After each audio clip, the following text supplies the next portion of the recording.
तो जब आप ये सुनते हैं स्वामी जी धर्म संकट, आपको आज समाज के सामने सबसे बड़ा धर्म संकट कौन सा लगता है?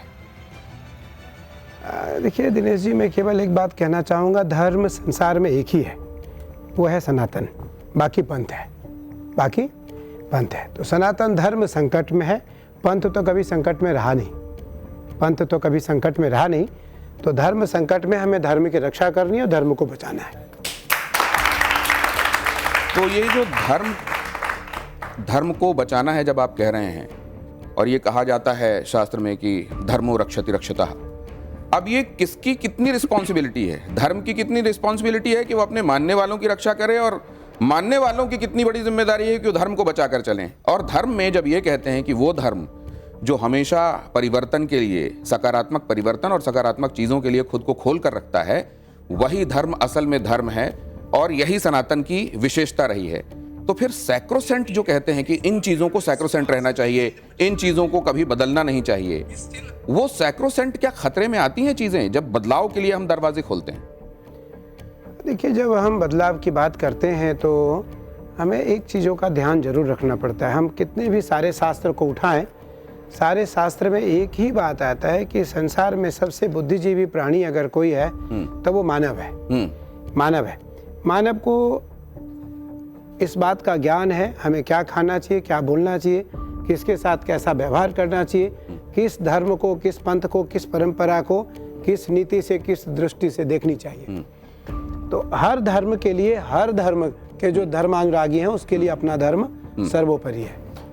तो हर धर्म के जो अनुरागी हैं उनके लिए अपना धर्म सर्वोपरि है, लेकिन धर्म तो सिर्फ सनातन है, बाकी सब पंथ हैं। बहुत सारी बातें ऐसी हैं जिनके बीच का फाइन लाइन है, डिमार्केशन का, बहुत बारीक रेखा, उसको समझने की जरूरत है।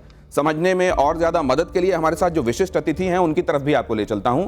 राहुल देव जी कई महत्वपूर्ण समाचार प्लेटफॉर्म्स में आप जानते हैं वरिष्ठ संपादक के तौर पर आपने उनको देखा है, उनकी टिप्पणियों को देखा है। अवधेश जी को लगातार आप सुनते हैं, पढ़ते हैं, स्तंभकार के रूप में, टिप्पणीकार के रूप में, और आप जानते हैं कि विवेक श्रीवास्तव, उनका एक अपना नजरिया रहता है।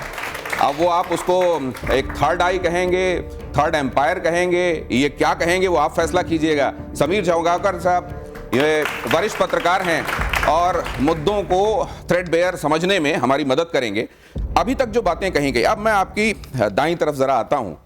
राहुल जी, आपने ये सुना कि धर्म तो एक ही है, वो है सनातन, बाकी सब पंथ हैं, और ये भी आपने देखा कि संकट तो यही है कि किस तरीके से धर्म की रक्षा करते हुए हमको आगे बढ़ना है।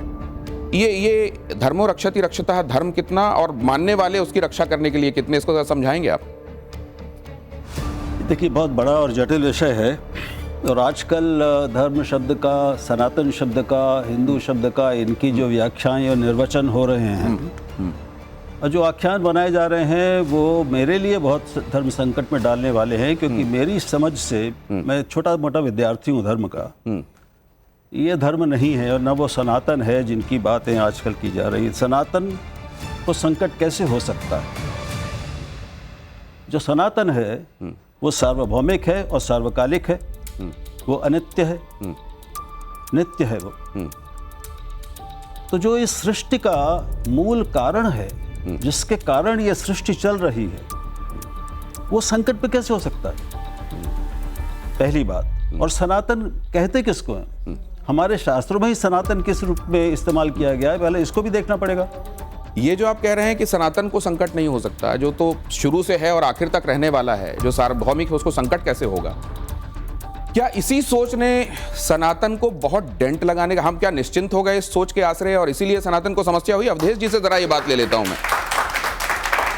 नहीं, देखिए, इस समय हमारे देश में राहुल जी भी हैं, हमारे बड़े भाई की तरह बुद्धिजीवियों का एक वर्ग है जिनको लगता है कि मतलब हमारा उदारवाद इसी में है कि हम उदार दिखते रहें और उदार दिखना भी चाहिए। लेकिन जब 10-10 हजार लोग एक साधारण वाक्य पर FIR दर्ज होने के बाद सिर तन से जुदा के नारा लगा के निकल रहे हैं जगह जगह, और जब शोभा यात्राओं पर, रामनवमी की यात्राओं पर, हनुमान जयंती पर, हिंदू धर्म के प्रथम दिवस पर या प्रतिमा विसर्जन पर हमले हो रहे हो, चारों तरफ पत्थर चल रहे हो, गोलियां चल रही कॉन्स्टिट्यूशन है उसके लिए। और आपका देश इस आधार पर बटा हो, और जहां बटा हो वहां अगर हिंदू धर्म क्या रहा हो। अभी सुनिए, एक शक्ति पीठों का एक सम्मेलन सर, एक इनिशियल रिमार्क ले रहा हूं, इसलिए राहुल सर को भी मैंने बीच में अंतिम लाइन रोका। है। आप अपनी पूरी बात कहिएगा। ये कह रहे हैं कॉन्स्टिट्यूशन नहीं है। नहीं लोग लड़ रहे हैं, मैं ये जानना, constitution आपने नहीं। बीच में कॉन्स्टिट्यूशन बोला, ये महत्वपूर्ण बात है। नहीं, अभी यहाँ जाना पड़ेगा मुझको आचार्य जी के पास। स्वामी जी, क्या सनातन धर्म में और कॉन्स्टिट्यूशन में क्या विरोधाभास है क्या? क्योंकि वो लोग जो कहीं पर ये कहा जाता है कि सनातन के खिलाफ खड़े हुए हैं, वो कॉन्स्टिट्यूशन की कॉपीज हाथ में लेकर चलते हैं। दिनेश जी, सनातन धर्म ने कभी संविधान को अपने हाथ में लिया ही नहीं। मैं आपको, देखिए, मेरा डिबेट का विषय इसलिए नहीं है क्योंकि मैं धर्म का विषय छात्र हूँ और उपासना का साधु हूँ। उपासना मेरा विषय है। हमारे सनातन धर्म ने कभी संविधान को अपने हाथ में नहीं लिया, कभी संविधान को अपने हाथों में नहीं लिया। हमने संविधान को धर्म जैसा ही स्थान दिया है। हमने संविधान को धर्म जैसा ही स्थान दिया है। धर्मो रक्षति रक्षितः, धर्म की रक्षा करने वाला धर्म से रक्षित होता है, संविधान की रक्षा करने वाला संविधान से रक्षित होता है।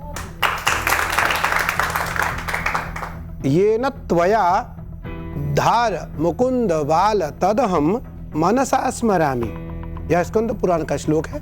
भगवान श्री कृष्ण कहते हैं, मैं सदैव धर्म का पालन करने वाला प्राणी हूँ, हम उनके अनुयायी हैं। महादेव कहते हैं, धर्मः विलंबित मयाः, मैं धर्म का पालन करने में एक क्षण मात्र भी विलंब नहीं करता हूँ। तो मुझे क्या लगता है कि संविधान को लिखने वाले भी सभी धर्म प्राणी सरस्वती के वरद पुत्र थे।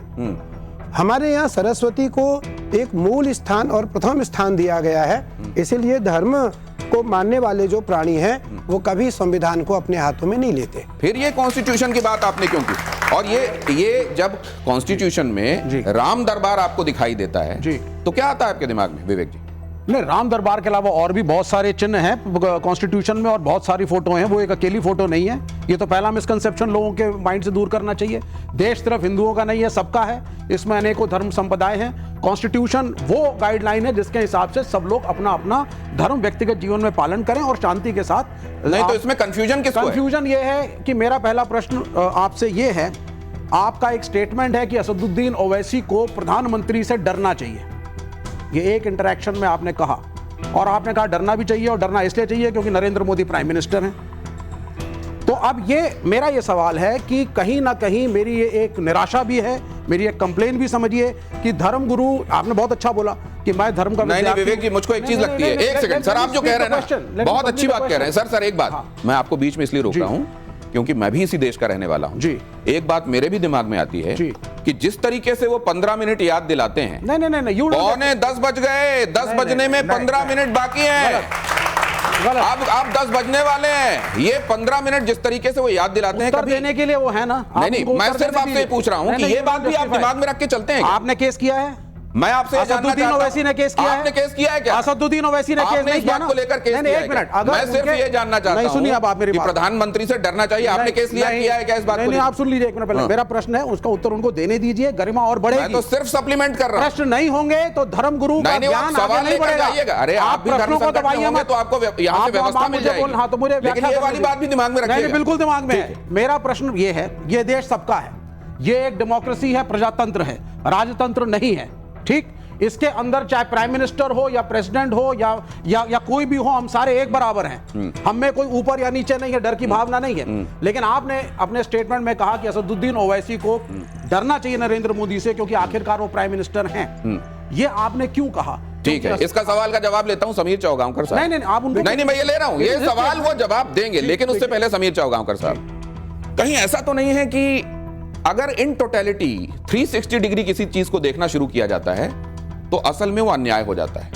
अगर आप किसी एक खास नजरिए से ही चीजों को देखते रहें तो वही सही है, इसीलिए डरना चाहिए वाली बात पर फोकस जरूर है, लेकिन 15 मिनट वाली बात पर फोकस नहीं है, ये जानना चाहता हूं। असदुद्दीन ओवैसी ने नहीं कहा। बिल्कुल बिल्कुल एक एक जान लूं। बिल्कुल।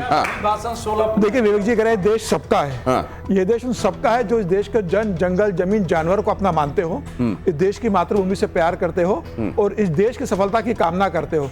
जो लोग इस देश में रहते हैं और इस देश के खिलाफ साजिश करते हैं या जो साजिशकर्ता जो बाहर से आक्रमणकारी आते हैं उनका सहयोग करते हैं, मुझे लग रहा है उन्हें अपना ये देश कहने का हक नहीं है। और ओवैसी तरीके के लोग जिस तरीके की भाषा का इस्तेमाल करते हैं, जिस तरीके से वो बताने की कोशिश करते हैं कि हिंदू धर्म के खिलाफ, और अभी तो उन्होंने हैदराबाद में एक बयान दिया था कि रजाकार सेना का बनाने का वक्त आ गया है, 15 मिनट की वो बात करते हैं। जिस तरीके से ओवैसी देश के मुसलमानों को भड़काने का काम कर रहे हैं और अभी जिस तरीके से लगातार मैं चाहूंगा जरा, क्योंकि ओवैसी प्रसंग छिड़ा है तो ओवैसी वाली एक बाइट जरूर तैयार रखिएगा, लेकिन मैं आपको थोड़ा कष्ट देता हूं, आप यहां पर आएंगे प्लीज।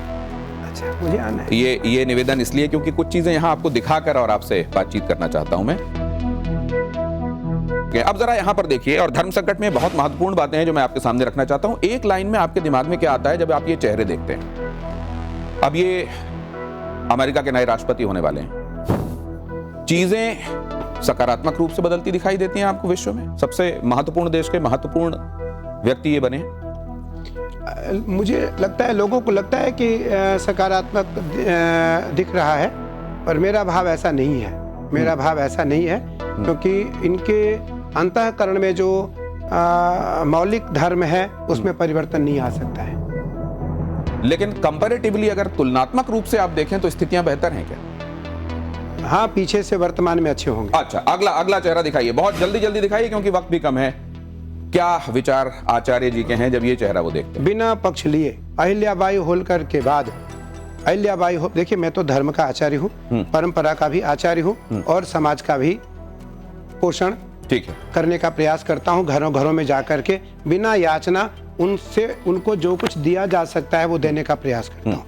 इनके द्वारा निसंदेह धर्म को बल मिला है, परंपरा को बल मिला है। धर्म और परंपराओं को बल मिला है। अहिल्याबाई होलकर के बाद धर्म के लिए सबसे बड़ा काम करने वाले, ये जब आपके सामने होते हैं तो क्या आता है दिमाग में? मैं फिर कह रहा हूँ, आपने मुझे राजनीति विषय पर डाल दिया। जी मोदी जी जो लिखा है ऊपर धर्म संकट, आप जब ये देखते हैं स्वामी जी जब, क्योंकि ये धर्माचार्य ही ये तय करते रहे हैं कि राज शासन कैसा होना चाहिए और राज सत्ता में कौन होना चाहिए। आप जानते हैं इस देश की व्यवस्था ऐसी रही है। आप जब ये चेहरे देखते हैं तो आपके दिमाग में क्या क्या आता है, ये समझना आम जनता के लिए बहुत जरूरी है। इसलिए भी मैं जानना चाहूंगा। मैं इतना कहना चाहूंगा कि यह जो परिवार है, इन्होंने बहुत समय तक इस भारत पर राज किया है। सनातन धर्म से, परंपरा से, मौलिक सिद्धांतों से जुड़ करके राष्ट्र की रक्षा के लिए, परंपरा की रक्षा के लिए इनको नेतृत्व करना चाहिए। और इन्हें इस बात का, जैसे एक बार की बात आई, मैं तो नहीं बोलूंगा यहाँ, इसलिए नहीं बोलूंगा, मेरा विषय नहीं है, ये इनका विषय है, क्योंकि चारों बोलेंगे। अगला लाइए जरा इसमें, ये देखिए, ये अगला चेहरा आपके सामने, योगी आदित्यनाथ। क्योंकि मैं आपको बता रहा हूँ, ये पदे न आचार्य पद पर, शंकराचार्य पद पर नहीं है, इसलिए राजनीतिक करने का अधिकार इन्हें है, मौलिक अधिकार है। अगर ये आचार्य पद पर, जैसे मैं आचार्य हूँ, मुझे अगर कोई कहे कि आप राजनीतिक कोई पद लो, संभव नहीं है, मुझे एक पद का त्याग करना पड़ेगा। अगला बहुत जल्दी से दिखाइए क्योंकि वक्त कम, आप ये बहुत फौरन बदलिए प्लीज। आचार्य के विचार इनके विषय में देखिए क्या है, ये सब के सब दिमाग वाले प्राणी हैं, इनके चक्कर में महात्मा को नहीं फंसना चाहिए। अच्छा, अगली तस्वीर पर जाते हैं। इनके विषय में आपका क्या कहना है? हिंदू हृदय सम्राट है। देखिए, इन्होंने महाराष्ट्र के लिए और महाराष्ट्र में हिंदुत्व की रक्षा के लिए, परंपरा की रक्षा के लिए, सनातन की रक्षा के लिए काम किया। उसके लिए बधाई है, उसके लिए इनको बधाई देनी चाहिए। अब अगला चेहरा जरा जल्दी से वो भी लाइए। इनके संदर्भ में आपके क्या विचार? परिवर्तन आया, इनको बदलना नहीं चाहिए। इन्होंने अपने विवेक को बदला, विवेक को बदला। तो इनके ऊपर प्रकृति का नियम परिवर्तन शाश्वत है, वो लागू है या ये परिवर्तन नहीं होना चाहिए? धर्म नीति है। राहुल जी बहुत विद्वान है, राहुल जी मुस्कुरा रहे हैं। राहुल जी, क्योंकि समझ रहे हैं, ये राजनीति चल रही है। अच्छा, अगली तस्वीर की तरफ ले चलता हूं। अगली तस्वीर इनकी है।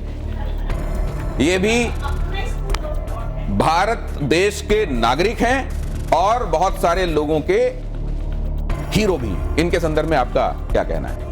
देखिए, मुझे लगता है पढ़े लिखे हैं, विद्वान हैं, पर जरूर इनको भारत माता का सम्मान करना चाहिए। भारत माता के सम्मान में गुंजाइश जरूर कहीं आचार्य जी को नजर आई है और वो होना चाहिए। ये आपके कहने से पहले ऑडियंस कह रही है ये एक और महान हस्ती। ऑडियंस की बात, तो मैं इसमें ऑडियंस की ही बात के साथ आगे चलूंगा। अगला चेहरा जरा रखिए। ये आचार्य जी, शंकराचार्य अभिमुक्तेश्वर आनंद जी के संदर्भ में जब आप इनको देखते हैं तो पहली चीज आपके दिमाग में क्या आती है? देखिए, शंकराचार्य हैं।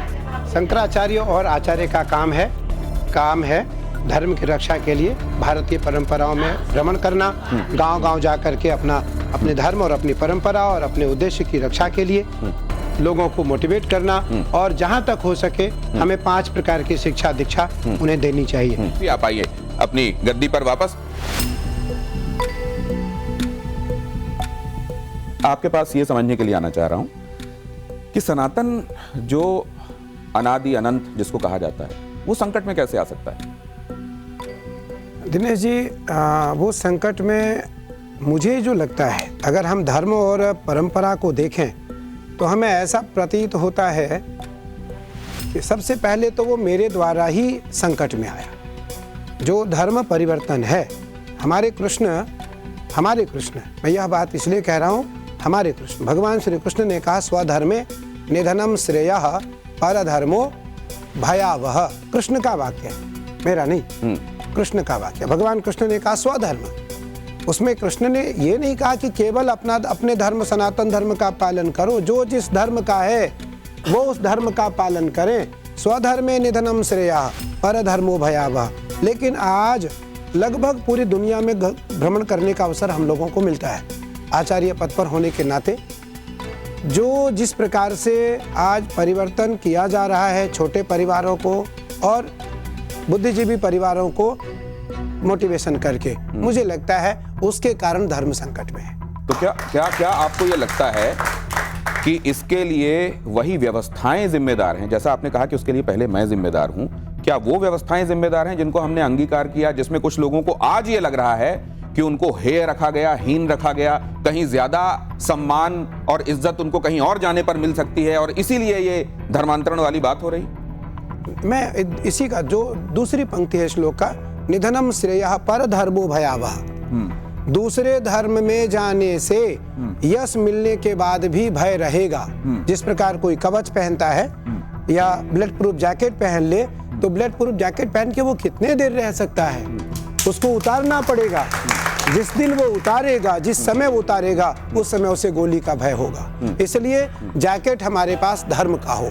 अब ये बताइए कि ये जब आपने कहा कि डरना चाहिए, आपका मंतव्य क्या था? क्या ओवैसी को डरना चाहिए प्रधानमंत्री से? विवेक जी, मैं आज पहली बार आपसे मिला, मैंने बहुत सुना आपके बारे में, देखा भी, अच्छा है, खूब प्रखर वक्ता है आप। सनातन के विरुद्ध में खूब अच्छी तरीके से बात कर लेते हैं आप, अच्छी तरीके से बात कर लेते हैं आप, खूब अच्छे फॉलोअर्स हैं आपके, खूब आपको फॉलो करते हैं। मैं एक बार जरूर की इस बात को कहना चाहूँगा कि उस दिन आप कहाँ थे जिस दिन ओबीसी ने योगी जी को मदारी कहा था। योगी जी को मदारी कहा था, इन्हें कपड़े पहनने का अकल नहीं है। आप देखने में क्या पहन के आया हूँ, कोई वस्त्र नहीं है, क्योंकि हम सिला हुआ वस्त्र नहीं पहनते और इतना वस्त्र है, नीचे वस्त्र नहीं पहनते। हमारे टहनी से नीचे वस्त्र ना आए, हमारी परंपरा है। अब हमें कोई कह दे कि मैं भिखारी हूँ, मेरे पास वस्त्र नहीं है, नहीं। पहले हमारी मौलिक सिद्धांतों का अध्ययन आपको करना पड़ेगा कि साधु संतों का मौलिक अधिकार क्या है, एक। दूसरा, ओबीसी से मेरा कभी कोई संबंध नहीं है, मैं कभी उससे मिला नहीं, मिलना भी नहीं चाहता। मेरा भी नहीं है। ठीक है, हो सकता है आप कभी गुप्त मिले हो। नहीं अच्छा, तो खुले मिलेंगे। अच्छा, ठीक है। तो विवेक जी, उस व्यक्ति ने सनातन को उतनी गालियां दिया जी, उतने अभद्र टिप्पणी किया, मुझे जो प्रतीत है जी, मुझे लगता है संसार में उतनी टिप्पणी, उतनी अभद्र गालियां संसार में किसी ने भी सनातनियों को नहीं दिया होगा। मुझे लगता है उस समय आपका एक पिटीशन कोर्ट में क्यों नहीं गया कि मैं भी इस भारत में रहता हूं, मैं भी इस भारत में रहता हूं। आपको भारत के लिए, देखिए भारत तो सबका है, तिरंगा के नीचे हमें झुकना है, धर्म सबका, पंथ सबका अलग अलग हो, झंडा तो हमारी एक है, हमें उस झंडे के नीचे सबको झुकना है। यहाँ आज जितनी ये श्रेष्ठ हमारी जनता बैठी हुई है, आप 4 के 4 सरस्वती भरत पुत्र बैठे हुए हैं, मैं धर्म के रूप में यहाँ आचार्य पद पर स्थापित एक आचार्य बैठा हूँ, ये देवर्षि नारद के रूप में मैं फिर आपको देखो, ये तालियां बजी, तालियां कभी नारद मुनि हो जाते हैं, समस्या हो जाती है मेरी। वो जब देवर्षि नारद कह रहे हैं वो भी नारद मुनि ही कह रहे थे, फिक्र मत कीजिए। मैं आपको नारद जी की एक बात बता रहा हूँ। यहाँ जितनी आज हमारी माताएं बहनें, हमारी छोटी छोटी बहनें, हमारे बुजुर्ग बैठे हैं, विद्वान बैठे हैं, आप चारों, नारद का मैं एक शाब्दिक अर्थ इसलिए यहाँ बता देना चाहता हूँ कि नारद का जो भ्रम है वो दूर हो। नारद नारद नारद, जिसकी वाणी कभी रद्द ना हो, वो नारद है। नारद साधारण शब्द, नारद नारद, जिसकी वाणी रद्द न हो। और नारम ज्ञानम ददाति इति नारदः, जो हमारे जैसे, आप जैसे विद्वान को नहीं, हमारे जैसे मूर्ख को, हमारे जैसे सामान्य जनता को सत ज्ञान दे, वो नारद है, वो नारद है। नहीं, मेरा एक कहना है, मैं आपको 2 मिनट रोकूंगा सिर्फ।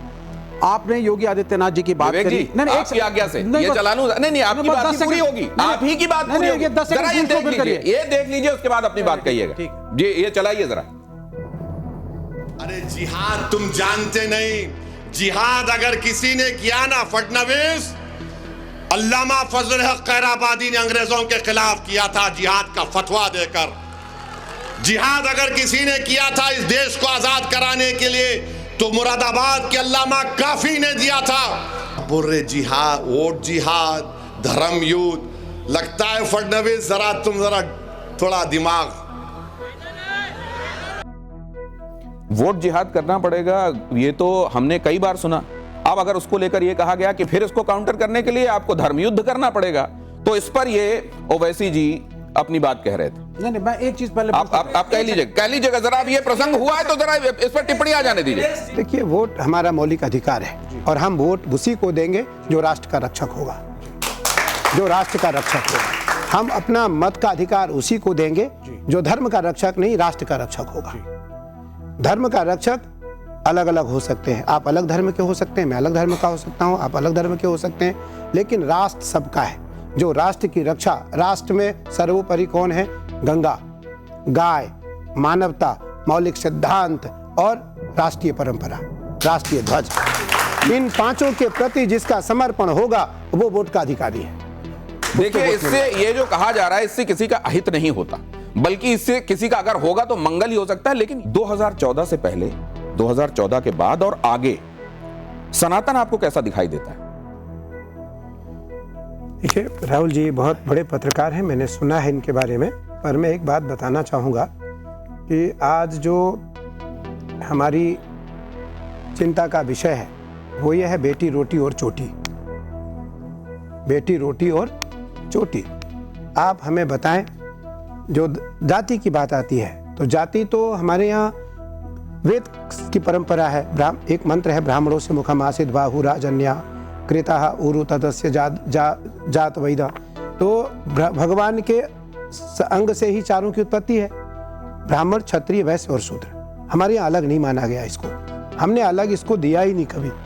शूद्र जो है वो भगवान के पैर है, भगवान के, हम सदैव भगवान की पैरों की पूजा करते हैं। लेकिन आज जो हमारी युवा पीढ़ी है उनमें आपको धर्म परिवर्तन होते हुए नहीं दिखाई पड़ रहा है? मैं उत्तर दूं जी। धर्म परिवर्तन मेरे हिसाब से एक आध्यात्मिक अपराध है, मैं उसके बहुत सख्त विरुद्ध हूँ। अच्छा है, नहीं तो बहुत अच्छा है। ठीक है, क्यों? लेकिन कुछ धर्मों में दूसरे लोगों को अज्ञानी और अंधकार में डूबा हुआ बताकर, समझकर, उनको ज्ञान और प्रकाश के उसमें लाने की कोशिश में धर्म परिवर्तन का एक प्रावधान किया गया है। मैं समझता हूँ कि यही अपने आप में एक अनाध्यात्मिक भाव और बात है, तो मैं इसका सख्त विरोधी हूँ। बिल्कुल ठीक है, अच्छा है। अच्छा है। तो दूसरी बात उसको एक अधिकार नहीं है। अरे मैंने कहा अधिकार है, जब संविधान आप उसको जस्टिस नहीं देंगे अपने संविधान समाज में, एक विवेक बी आर अम्बेडकर ने गलत किया था। विवेक, मैं आप कुछ कहूं, अम्बेडकर पे बोल दीजिए। आपने उत्तर दे दिया। उन्होंने क्यों हिंदू धर्म अरे छोड़ा? सुन तो लीजिए महाराज। नहीं, विवेक जी कह रहे हैं कि धर्म बदलने में सर कोई दिक्कत नहीं। कोई दिक्कत एक- नहीं है। तो आप कब बदलने वाले हैं? अरे एक मिनट, नहीं, हम तो मानते नहीं। आप मुझे बात बताइए, अरे विवेक श्रीवास्तव लिखते हैं आप। बी आर जवाब देने अम्बेडकर ने देंगे। जिसने कॉन्स्टिट्यूशन लिखा, जिसने सुनिए, जिसने अरे सुनिए सर, नहीं एक मिनट, जिसने एक मिनट 10 सेकंड राहुल जी के ले लूंगा। 10 सेकंड। मैं बोल रहा हूं। अम्बेडकर ने हिंदू धर्म त्यागा, बौद्ध धर्म अपनाया, क्योंकि उनका कहना था कि दलितों को इस धर्म के अंदर जस्टिस नहीं मिलेगा। आप कह रहे हैं कि कन्वर्जन नहीं करना चाहिए, वो आध्यात्मिक है नहीं। अब आप इस पे बोलिए। मैं बोल रहा हूं, उन्होंने जिन कारणों से हिंदू धर्म छोड़ा और बुद्ध धर्म अपनाया, अगर आप उनको देखेंगे तो मैं उनको बिल्कुल चुनौती नहीं दूंगा। उनके जितना विद्वान बहुत कम हुए हैं इस देश में, और उन्होंने सारे धर्मों का बहुत अच्छा अध्ययन किया था, और उन्होंने हिंदू धर्म की कुरीतियों से, रूढ़िवादिता से, कट्टरता से और जातीय वैषम्य से, और जो यंत्रणाएं दी गई दलितों के साथ, ठीक है, उससे दुखी होकर, और जब और कोई उपाय नहीं, उन्होंने बहुत प्रयास किए बात करने के। वो जगह जगह गए, सनातनियों की सभा में जाके गए, और उनको वहां पे बोलने नहीं दिया गया। इस तरह के जब अत्याचार हुए तो इसके बाद उन्होंने एक भारतीय मूल के धर्म को ग्रहण किया। ठीक है, अब इस चर्चा एक मिनट। अब संविधान की बात। संविधान हमारा सभी धर्मों को अपने प्रचार और प्रसार की अनुमति देता है। धर्म परिवर्तन की अनुमति हमारे संविधान में नहीं है। अगर हो तो बता दीजिए। अपने प्रचार और प्रसार की अनुमति मिलता है, लेकिन धर्म परिवर्तन की अनुमति नहीं है। अब जरा वहां से ये अवधेश जी भी हाथ खड़ा कर रहे हैं, समीर सर के पास भी जाना है। बड़े महत्वपूर्ण मुद्दों पर कुछ चर्चाएं ऐसी जो कभी थमती नहीं है, जैसे राम मंदिर को लेकर भी चर्चाएं आज तक चलती हैं कि इतने महत्वपूर्ण मुद्दे पर सैकड़ों सालों का इंतजार जब समाप्त हो रहा था तो कम से कम सभी बड़े धर्माचार्यों को एक मत दिखाई देना चाहिए था। 370 को लेकर अभी तक बात थमी नहीं है। 370 को पुनर्जीवित करने की बातें होती हैं, उधर से कहा जाता है कि अब तो ये जमीन के अंदर चला गया, अब ये कभी आएगा नहीं। इस पर आपकी टिप्पणी क्या है? दिनेश जी, मैंने आपको पहली बार ही कहा कि अपने जो मत हैं, हमारे जो अपने विवेक हैं, राहुल जी ने अपनी बात अभी बताई, बहुत मुझे अच्छा लगा और थोड़ा खराब भी लगा कि सनातन की कुरीतियों के कारण लोग धर्म का परिवर्तन करते हैं। मैंने सनातन नहीं कहा, अभी कहा आपने, मैंने हिंदू धर्म कहा। हिंदू धर्म मतलब सनातन ना, दोनों अलग हैं स्वामी जी। मेरा मत है, बहुत विनम्रता से कह रहा हूँ, मेरी परिभाषा और समझ अलग है। राहुल जी, हिंदू का कोई धर्म नहीं है, हिंदू धर्म नहीं है। हिंदू का एकमात्र धर्म है सनातन। हिंदू का एक धर्म मात्र है सनातन। हिंदू का कोई अपना धर्म नहीं है। मैं आज आपको पहली बार आचार्य होने के नाते मैं आपको यह स्पष्ट कह देना चाहता हूँ, जो हिंदू राष्ट्र चाहते हैं वो, या जो हिंदू राष्ट्र की बात करते हैं, सनातन राष्ट्र था, सनातन राष्ट्र है और सनातन राष्ट्र ही रहेगा। हिंदू का कोई देखिए, हिंदू की एक परंपरा है। हिंदू कौन है? हमने कहा ब्राह्मण, क्षत्रिय, वैश्य और शूद्र, चारों हिंदू है। चारों हिंदू है। हिंदू के बाद कौन आया? सनातन के बाद कौन आया? बौद्ध। बौद्ध के बाद कौन आया? जैन। अवतार का वर्णन है हमारे भागवत में।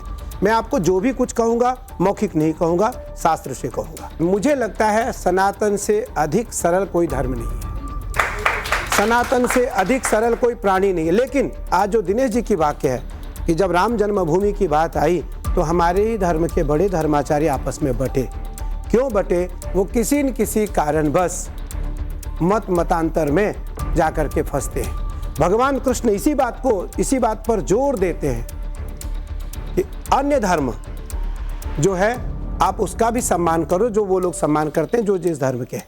हम किसी धर्म की टिप्पणी करते हैं? कभी नहीं करते, ना कभी करेंगे। लेकिन सनातन से इतर ना कहीं जाएंगे, सनातन से इतर ना कहीं रहेंगे, सनातन से इतर ना किसी धर्म को स्वीकार करेंगे।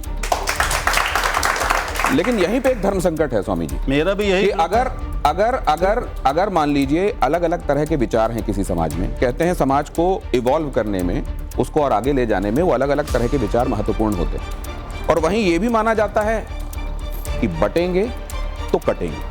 तो ये बटना कहाँ लागू है, कितना लागू है, ये किस संदर्भ में है? क्योंकि इसकी अलग अलग व्याख्याएं भी हो रही हैं। बटेंगे तो कटेंगे की चर्चा हर जगह है, और बटेंगे कटेंगे का इंटरप्रिटेशन भी, उसका तर्जुमानी भी अपने अपने हिसाब से हो रहा है। आपको क्या लगता है क्यों कहा गया है और क्या मंतव्य है? देखिए, क्योंकि मैं किसी राजनीतिक विषय पर कोई उत्तर नहीं देना चाहूँगा। मेरा एक विषय है कि सत्ता, भगवान कभी किसी गर्भ में माँ के गर्भ में नहीं आए, भगवान किसी स्त्री के गर्भ में कभी नहीं आए, एक बार आए। आपको विद्वान हैं आप चारों, एक बार भगवान कृष्ण एक स्त्री के गर्भ में गए परीक्षित को बचाने के लिए। बाकी भगवान प्रकट हुए, अयोध्या में भी प्रकट हुए, मथुरा में भी प्रकट हुए, भगवान ने जन्म नहीं लिया। मुझे क्या लगता है कि भगवान कौशल्या के गर्भ में नहीं गए थे? नहीं, भय प्रकट कृपाला दीन दयाला कौशल्या हितकारी। ये अवैज्ञानिक नहीं है। कैसी बात कर रहे हैं? ये अवैज्ञानिक नहीं है जो आप कह रहे हैं। अवैज्ञानिक है। अवैज्ञानिक नहीं, बिल्कुल नहीं अवैज्ञानिक। तो पुत्रकाम यज्ञ को भी आप अवैज्ञानिक कह देंगे? आप क्यों खीर को भी अवैज्ञानिक? दो ना। मैंने पूछा है कि ये अवैज्ञानिक है जो आप कह रहे हैं। मेरे हिसाब से बच्चा पैदा होता है, प्रकट कोई नहीं होता। आप कह रहे हैं प्रकट, लेकिन और मैं आपका आदर भी करता हूं, लेकिन अब आप इसमें कुछ बताइए ना हमें कि हम नहीं, लेकिन आप इसको आप लेके जा रहे हैं। मैं जिस तरफ जा रहा हूं उस डायरेक्शन से अलग पटरी में आप ट्रेन दौड़ा रहे हैं। मैं ये जानना चाह रहा हूं कि 370 राम मंदिर जैसी बातों पर पटाक्षेप कहीं पर होगा या इसको लेकर चीजें चलती रहेंगी? हम सभी राम मंदिर के समर्थक थे, समर्थक हैं, समर्थक रहेंगे। राम हमारे आराध्य थे, राम हमारे आराध्य हैं, राम हमारे आराध्य रहेंगे। रामो विग्रहवान धर्म। राहुल जी, एक समय पूरी सत्ता, पूरी पृथ्वी राम की थी। उस राम के समय में एक छोटी सी दृष्टांत में अपनी बात आपके सामने खत्म करूंगा। एक दिन राम के सामने मेरे जैसा कोई साधु मांगने के लिए गया, राम मुझे कुछ दो। राम ने कहा, मैं आज झंझन दरिद्र हूँ। दरिद्र नहीं, मैं झंझन दरिद्र हूँ। आज मेरे पास आपको देने के लिए कुछ भी नहीं है। क्या है आपके पास? तो राम ने कहा, वाल्मीकि रामायण का श्लोक है कि वैदेही च महाभाग सौमंगल्यावशेषिता। जिस प्रकार अगर आपसे आप कभी कुछ मुझसे मांगे तो मेरे पास इस रुद्राक्ष के सिवा देने के लिए कुछ नहीं है। राम ने यही बात कही उस सन्यासी से कि सीता के मंगल सूत्र के सिवा मेरे पास देने के लिए कुछ नहीं है। क्या हुआ? कहाँ गया सब? आप कहाँ गई आपकी संपत्ति? राम ने कहा, मैंने यज्ञ में सब सन्यासियों को, ब्राह्मणों को, याचकों को, गरीबों को दान दे दिया। लेकिन सन्यासी ने क्या कहा? आपने धर्म का त्याग नहीं किया। राम ने कहा, यही मेरी मर्यादा है। मैं अकिंचन हो जाऊंगा लेकिन मैं अपनी मर्यादा का खंडन नहीं करूंगा। उस कारण राम की सत्ता सार्वभौम हुई। राम की सत्ता। स्वामी जी, दिनेश जी, आपने माला का जिक्र किया तो एक बात मैं जानना चाहता हूं। समीर जी भी आपसे कुछ पूछने के लिए उद्यत हैं कि जब आप अंबानी के यहाँ शादी में गए तो आपने आशीर्वाद दिया और माला भी दी, एक विशेष माला। बहुत सारे लोग कहते हैं कि देखिए, अंबानी जी ने बुलाया तो तमाम बड़े बड़े धर्माचार्य उनके पास चले गए। ये उस इंटरव्यू में भी ये बात कही गई थी जिसका जिक्र आप करते हैं कि गरीब की कुटिया में हमारे जो बड़े धर्माचार्य हैं वो नहीं जाते। अरे नहीं, क्या बात कर रहे? पहली बार अमीर में गए, बाकी गरीब में ही जाते हैं। और मैं आपका ये मुझे लगता है भारत का सबसे अच्छे, ये जरा विजुअल भी प्ले कीजिए। जब स्वामी जी ये बात कह रहे हैं साइड में विजुअल प्ले कीजिए। मेरी बहन, भारत के सबसे अच्छे चैनल में आज हम पहली बार आए हैं। मैं पहली बार उस शादी में गया और बिना 1 रुपया दक्षिणा लिए वापस आया। अंबानी जी भी इस चैनल के माध्यम से मेरी बात सुन सकते हैं, मेरे बहुत प्रिय हैं अंबानी जी। मैं दोनों बच्चों को एक एक रुद्राक्ष की सुंदर माला बना करके भगवती को स्पर्श कराकर, महादेव को धारण कराकर दोनों बच्चों को मैं धारण करवाया। और कोई भी सन्यासी बिना 1 रुपया दक्षिणा लिए आया, हम लोगों ने कोई विदाई वहां से नहीं ली। इसलिए नहीं ली क्योंकि मैं वहां आशीर्वाद देने गया था, लेने नहीं गया था। पूंजीवाद को आशीर्वाद देने में क्या फायदा? समीर सर, बिजनेसमैन है, विवेक जी, पूंजीवाद है, जो टैक्स समीर जी और अमरेश जी प्लीज। नहीं, धर्म को ये तो मर्यादा रखनी विवेक जी प्लीज, विवेक जी प्लीज, समीर जी। दिनेश जी, विवेक जी जैसे लोग बार बार हिंदू धर्म पे इसलिए आक्रमण करते रहते हैं, इसलिए प्रश्न उठाते रहते हैं। बता रहा हूँ क्यों प्रश्न उठा रहे हैं, क्योंकि हिंदू धर्म बहुत सहज सरल है और बहुत धैर्यवान है, बहुत पैशन से। ये उस धर्म पर प्रश्न नहीं उठाएंगे जहाँ कहते हैं सर तन से जुदा, जहाँ नारायण की बात है वहां बात नहीं करेंगे। नहीं, ये बात मेरे समझ में नहीं आती कि सबको एक दूसरे के लिए समान भाव से उसकी भावनाओं को लेकर सेंसिटिव क्यों नहीं होना चाहिए। मैं ये जरा नुमानी साहब ने क्या कहा, जरा इसको प्ले कीजिए। ये जो आप एक तरफा, ये जो सेलेक्टिव है कि एक तरफ से तो उदात्त और बड़ा उदार हिसाब किताब रहे और दूसरी तरफ से संकीर्ण सोच चलती चली जाए और उसको गले लगाते रहे लोग, ये क्यों होना चाहिए? जरा देखिए यहाँ क्या कहा जा रहा है। मुझे मालूम है लोकसभा के इलेक्शन में आपके कुछ लोगों ने बीजेपी का साथ दिया था, ऐसे लोगों का हुक्का पानी बंद होना चाहिए, ऐसे लोगों का सोशल बाइकआउट होना चाहिए। मस्जिदों पर बुलडोजर चलाने वालों का तुम साथ दे रहे हो। कह दो कि हमारा नाम अब मुसलमानों का नाम नहीं है, हम आज से घनश्याम दास हैं। तो अगर किसी मुसलमान ने भारतीय जनता पार्टी को वोट दे दिया तो उसका हुक्का पानी बंद होना चाहिए। इसको क्या कहा जाना चाहिए? एक घटना का जिक्र करता हूं, ये कैसे वोट जिहाद की बात करते हैं। अभी लोकसभा चुनाव हुआ था 2024 का, धुलेख सीट है लोकसभा की। 5 विधानसभा के अंदर भारतीय जनता पार्टी के उम्मीदवार 1,95,000 वोटों से आगे चल रहे थे, और उसके अंदर एक विधानसभा आती है मालेगांव सेंट्रल, उसी एक सीट पर 1,96,000 वोट एक तरफा कांग्रेस को चले गए। ये वोट जिहाद है और भारतीय जनता पार्टी का उम्मीदवार 3.5 वोटों से हार गया। नहीं, ये तो उससे भी व्यापक है, ये तो उससे भी व्यापक है कि अमुक पार्टी को अगर वोट दे दिया तो इनका सोशल युद्ध नहीं है। एक सेकंड, आप जब राम मंदिर पे वोट मांगते हैं तब वो वोट जिहाद नहीं। वो देखिए ऑडियंस क्या कह रही है। विवेक जी, आप हिंदू धर्म के सबसे बड़े दुश्मन है, ये कह दिया किसी का नहीं, लेकिन मुझको इधर चर्चा में आने दीजिए। मुझे मैं किसी का ये बात कही गई कि अगर किसी पार्टी को आप वोट देंगे, ये लोकतंत्र है, यहाँ आप अपने विवेक से फैसला लेते हैं। विवेक जी वाले विवेक से नहीं, अपने विवेक से फैसला लेते हैं। वैसे में ये कहा जाना कि हुक्का पानी बंद होना चाहिए और वो तो अपना नाम घनश्याम दास रख लें, इसको कैसे देखते हैं आप? मेरा एक केवल ये कहना है कि हमने कहा था 5 की रक्षा करने वाला राष्ट्र में वोट का अधिकारी है। वो कोई भी हो सकता है, वो कोई भी हो सकता है। जो इन 5 की रक्षा करेगा, संपूर्ण वोट का अधिकार उसे है। नहीं तो भैया आप भारत में रहने का अधिकारी नहीं हो। जो राष्ट्र को नहीं माने, ध्वज को नहीं माने, ध्वज को ना माने, मैं तो कहता नहीं मंदिर में आओ नमस्कार करो, मैं कभी नहीं कहता मुझे न बंधन करो, ना बंधन करो, मुझे गाली दो आप, आपकी गाली से मुझे कोई फर्क नहीं पड़ने वाला है, लेकिन धर्म को और राष्ट्र को गाली ना दो, राष्ट्र को गाली ना दो, ध्वज को गाली ना दो। मेरे ऐसे भी बयान सुने हैं कि मैं राष्ट्र के ध्वज के सामने नहीं झुकूंगा। फिर मैं अभी 5 दिन पहले लगभग 4 देशों का भ्रमण करके आया राहुल जी, और 4 देशों के राष्ट्राध्यक्षों से मिला। 4 के 4 मुस्लिम थे, 4 के 4 राष्ट्राध्यक्ष मुस्लिम थे। मैं उनसे मिलने गया कुंभ को लेकर के आमंत्रण देने। 4 ने क्या कहा, स्वामी जी मैं मुस्लिम हूँ, मेरे आने से कोई आपत्ति तो नहीं है। हमने कहा आप मुझे अंदर से बताओ क्या चाहते हो। बोले मैं मानता हूँ आपको। 4 की बात है, 4 का वाक्य है, और 4 उस देश के मालिक हैं। 4 ने कहा मैं आपको मानता हूँ। हमने क्यों मानते हो आप? बोले संसार में मैंने पहला एक साधु देखा है जो 35 वर्षों से महादेव की एक आसन से 22 घंटे साधना करता है। ये जरूर आपको देखना चाहिए। इसके करोड़ों करोड़ लोग इसको देख चुके हैं, और उस आसन में लगातार बैठे हुए महादेव का लगातार अभिषेक करते हुए स्वामी जी को जब लोग देखते हैं तो आश्चर्यचकित भी होते हैं। और उसके बाद जब स्वामी जी उठते हैं, क्योंकि इतनी देर तक लगातार बैठे रहने की वजह से पैर में आप जानते हैं राहुल जी ये वीडियो है, ये देखिए जरा, और ये 35 वर्षों से इस जीवन का है, इस जीवन का। देखिए ये मेरी आस्था है, इस पे आपको हाँ ये मेरा विषय है। और मैं महादेव, देखिए मेरा जन्म डिबेट के लिए नहीं हुआ, फिर मैं बता रहा हूँ, मेरा जीवन तो इसके लिए हुआ है। लेकिन अच्छा है मुझे आज यहाँ आना हुआ और आपसे मिलना हुआ। मुझे इन 4 राष्ट्राध्यक्षों ने अभी कहा, 4 देशों के मालिक ने, कि स्वामी जी मैं मुस्लिम से हूँ, आपको मानता हूँ। क्यों मानते हो आप?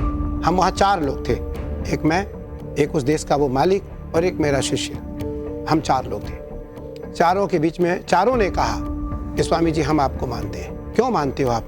बोले आपके आने से हमारा देश का कल्याण हो सकता है, हमारा देश आबाद हो सकता है। स्वामी जी इस समय मतलब पूजा पाठ तो ध्यान करते ही हैं, लेकिन इस समय जो संकट है, ये लोग तो मानेंगे नहीं, इस समय सीधा संकट है कि इस्लाम ईसाइयत में नहीं है, कि इस्लाम एक ऐसा मजहब है जो विस्तारवाद में विश्वास कर रहा है। भारत के कट्टरपंथी मुसलमानों में, नॉर्मल मुसलमान दाल रोटी में रहता है, उन्होंने देश में एक वातावरण पैदा किया है जो आज़ादी के पहले था कि कांग्रेस हिंदुओं की पार्टी है, अगर हम रह गए यहाँ तो हिंदू, वही ठीक इस समय बीजेपी के बारे में हो रही है। और हम लिबरलिज्म में, ये Sajjad Nomani all India personal law board के ये प्रवक्ता हैं, और ये भाषा बोल रहे हैं कि जो भी बीजेपी को वोट दे हुक्का पानी उसका बंद करो। किसी को अधिकार है, लेकिन अगर वोट को मजहब का विषय बना दिया जाता है अभी मुंबई में एक बैठक हमने देखी है कि वहां ये इमाम है, इमाम साहब बैठे हुए हैं, मौलवी साहब, मुल्ला साहब, वहां शिवसेना के एक नेता उद्धव ठाकरे के बीजेपी क्या हैं करती और वो बोल रहे हैं बीजेपी कि क्या हमने करती है? पिछले चुनाव में हर इमाम ने मस्जिदों से फतवा जारी किया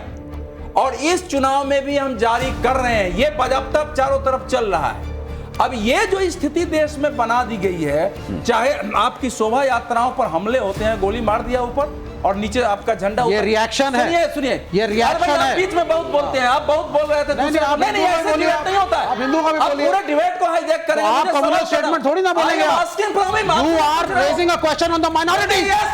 आप मुसलमानों पे फिंगर उठा रहे हैं बिल्कुल, जो कर रहे क्योंकि वो हैं। आसान बनता है। नहीं, वो उठाए कोई- बीजेपी राम मंदिर के नाम पे वोट मांगते हुए कम्युनल नहीं है, तो दोनों के बारे में बोलिए फिर आप। इससे उलझूंगा, मेरा नहीं होगा। सुनिए, आप सुनिए, सारा ज्ञान आपके पास नहीं है। नहीं कह रहा। थोड़ा आप सा उस मैं समय इसको से शांत पूरे होने डिबेट देता को हाईजैक कर हूँ, रहे हैं। थोड़ा सा इस टेम्परेचर को कम होने देता हूँ सुनिए, और मेरा स्वामी जी आपसे क्वेश्चन- निवेदन करूंगा मैं। ना दिनेश जी, मेरा क्वेश्चन पूछ लेने दीजिए। मेरा क्वेश्चन उसमें यह है कि जो स्थिति बने उस समय, इस समय के जो देश के साधु संत हैं, इस समय जो देश पर, राष्ट्र पर संकट दिख रहा है, उनका क्या दायित्व है इस समय? क्या करना चाहिए उनको? आम हिंदू समाज को कैसे खड़ा होना चाहिए? कि बोले वोट का विषय नहीं, आज बीजेपी अब जी जो कह रहे हैं उसके आपको सामने रख देता हूं। बांग्लादेश के मुद्दे पर भी बहुत दिनों तक लोगों ने ये उम्मीद की कि साधु संतों की तरफ से, बड़े धर्माचार्यों की तरफ से फौरन रिएक्शंस आने चाहिए। क्या आपको लगता है कई बार धर्माचार्यों की तरफ से भी प्रतिक्रियाएं, सही प्रतिक्रियाएं आने में विलंब होता है? बांग्लादेश इत्यादि पर जो विपदा आती है उसमें हम इसलिए वहाँ जा नहीं सकते, हम मार दिए जाएंगे, हमारी रक्षा नहीं होगी वहाँ। आज हमारे ही देश में, हमारे, वो तो बांग्लादेश है, मैं अपने देश की बात कर रहा हूँ, मैं नाम नहीं लूँगा। हम जब उन जगहों पर जाते हैं तो हमारी वहाँ कोई सुरक्षा की जिम्मेदारी नहीं लेता है, कोई नहीं लेता है। ना हमें वो कोई गार्ड देते हैं, ना हमें वो किसी प्रकार की कोई वहाँ सुविधा देते हैं। और हमें मालूम है कि वहाँ मारने के बाद भी वहाँ FIR भी नहीं लिखा जाएगा, FIR भी दर्ज नहीं होगा। वो तो बांग्लादेश है। मैं भी जाने वाला था बांग्लादेश, मुझे परमिशन नहीं दिया। अभी दो वर्ष पहले वहाँ एक कार्यक्रम था, उसमें जाना था मुझे।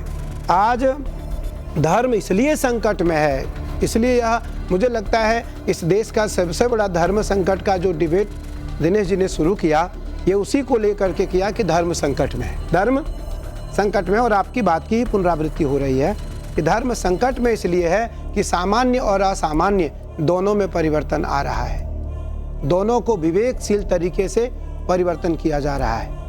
और जब, क्योंकि बहुआयात संख्या देश में किसकी थी? हिंदुओं की थी। बहुआयात लोग किसके थे? हिंदुओं के थे। आज अल्पसंख्यक कौन होने जा रहा है? हिंदू। और आज आने वाले 10 वर्षों में, 20 वर्षों में आप जरूर देखिएगा कि हिंदू अल्पसंख्यक हो जाएगा। राहुल जी की टिप्पणी तब तक मैं लेता हूं जब तक आपको ये समझाता हूं। राहुल सर, अपनी बात प्लीज कहिए। सर, इसमें आपको स्वामी जी हाँ या ना कहना है। इधर हाँ है और इधर नहीं, तब तो फिर बचा क्या जब मैं हाँ ना कह दूंगा। तो आपके लिए फिर एक और विकल्प मैं देता हूं कि आप जिसमें समझें कि इसमें हाँ ना के अलावा कोई स्थिति है, उसमें आप नीचे रख सकते हैं इसको। तो ये आपके लिए नहीं वाला है और ये आपके लिए हाँ वाला है। ये इसको आप ऐसे रख सकते हैं ताकि कैमरा देख ले कि आप क्या। राहुल जी को दे दीजिए। राहुल जी को दे दीजिए, ये मुझे मत दीजिए कहा जा रहा है। क्या मंदिरों को सनातन बोर्ड के हवाले कर देना चाहिए, हाँ या ना? देखिए, क्या कहा आपने? मंदिरों को सनातन बोर्ड के हवाले कर देना चाहिए, हाँ या ना? सनातन बोर्ड के हवाले करना चाहिए, लेकिन मेरा फिर यहाँ एक प्रश्न है और मेरा संदेह है। सनातन बोर्ड के हवाले हो पर सरकार के हवाले नहीं। क्यों? इसलिए ये भी पूछ लीजिए क्यों चाहते हैं कि सब कुछ ब्राह्मणों, पंडितों और पुजारियों की मैं जेब तो में ब्राह्मण की बात ही नहीं किया। अभी मैं हाँ या ना पे हूं सर, इसमें ज्यादा गुंजाइश नहीं है। अगला सवाल, ये आपने इसमें हाँ कहा है ना कहा है? प्रारूप क्या होगा? एक सेकंड, वो पैसा देश, सर वो उस पर जाएंगे, वो डिटेल चर्चा है, प्लीज इसको हाँ ना में रहने दीजिए। सर, इसमें आपने स्वामी जी हाँ कहा है कि ना कहा है? इसमें आपने व्यवस्था क्या दी है, हाँ की व्यवस्था या ना की व्यवस्था? अभी हमने राहुल जी की बात को स्वीकार किया है कि इसका पहले हम प्रारूप जानना चाहते हैं। हाँ। इसकी प्रारूप क्या है, इसकी बायोडाटा क्या है, ठीक है, इसका रूप क्या होगा? तो ये प्रारूप जानने के बाद ही हाँ ना होगा। नरेंद्र मोदी सरकार में हिंदू गर्व से भरा हुआ है, हाँ या ना? नरेंद्र मोदी सरकार में हिंदू गर्व से भरा हुआ है। क्या जाति की राजनीति सनातन समाज के लिए अभिशाप है, हाँ या ना? मस्जिदों से नरेंद्र मोदी के खिलाफ वोट देने का ऐलान ये उचित है या अनुचित है? नहीं होना चाहिए तो नहीं, हाँ, और अगर होना चाहिए तो हाँ। देखिए, मैं मोदी जी की वोट की बात ही नहीं करता। मैं तो राष्ट्र की रक्षा करने वाले व्यक्ति को वोट चाहता हूं। राष्ट्र की रक्षा के लिए वोट होना चाहिए। कांग्रेस सेकुलर है या नहीं है? हाँ सेकुलर है, सेकुलर नहीं है नो।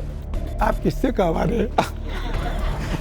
अगला सवाल, बीजेपी बीते 10 वर्षों में बीजेपी ने जो काम किया है वो ऐतिहासिक है, हाँ, या और भी कुछ हो सकता था तो नहीं?